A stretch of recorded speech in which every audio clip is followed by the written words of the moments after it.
Namimitas na po ako ngayon ng ating mulberries. At kita nyo guys,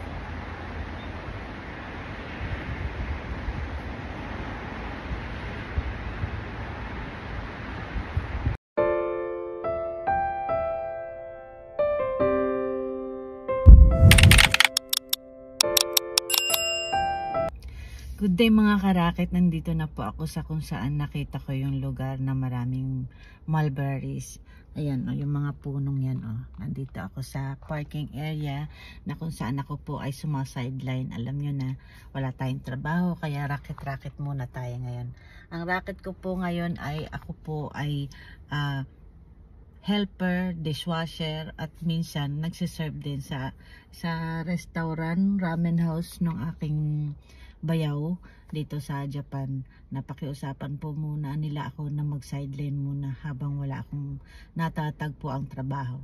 So, yun lang muna guys. 4 na oras lang naman, 2 to 3 times a week ang aking sideline, racket lang. Mamaya paglabas ko, mamimitas ako ng mulberries kung may mapipitas. Ito nga, dala-dala ko yung aking strainer na sana may mapitas pa tayo dahil ang lakas ng ulan kagabi. Ito oh. Ayan oh, diba? Ganon. So, see you later guys. Racket muna ang inyong raketerang nanay sa Japan. O diba? Outfit ang ating kagandahan for today's video. See you later. Bye. At pagpasok ko nga sa loob, nakita ko na may mga customers na, kaya agad-agad kinuha ko yung order galing sa counter para iserve na sa customer na naghihintay. Pagkatapos ko nga po makapag-serve, bumalik na ako sa counter at naglinis-linis na ako sa lahat ng sulok ng restaurant dahil malapit na naman ng uwian. 3 oras na lamang dahil naka-1 oras na nga po. Inayos ko na yung mga baso, pati yung mga chopstick na mga wala ng laman or kakaunti na lang yung laman. Dinagdagan ko na, pinuno ko na para naman sa susunod na batch ng mga tao kapag ganitong tanghalian. So, may mga grupo, tapos may mga pa isa-isa, padala-dalawa. Kumbaga alternate ang pasok ng mga tao.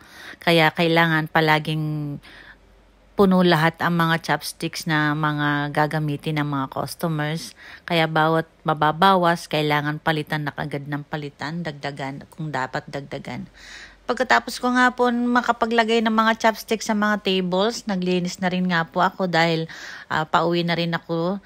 Matatapos na yung aking oras. 2 hours later. Bago matapos yung aking oras ng 4 na oras, na ipagluto na rin ako ng tanghalian ng aming chef. Ang kagandahan lang po dito sa lugar namin, sa pinapasukan ko, libre na yung pagkain mo na lunch. Bago ka umuwi, pakakainin ka nila para naman busog ka sa pagmamaneho mo pag uwi. At yun nga po, may sumingit pa sa aking likuran at hindi ko na malayan. Siya po pala ang anak ng may-ari ng boss namin. Siya ang bunsong anak na aming boss na bayaw ko naman sa father's side ng asawa. Tapos na trabaho sa maghapon, 4 na oras lang. Pero hindi pa ako uwi. Kasi may gagawin pa. See you later guys. Ayan ang aking mapipitasin ngayon. Meron pa, hindi sila naubos ng ulan. Sandali lang kayo. Wait lang, hintayin nyo ko dyan. Ayan guys, oh. Ayan, mamimitas na po ako ngayon ng ating mulberries. At kita nyo guys.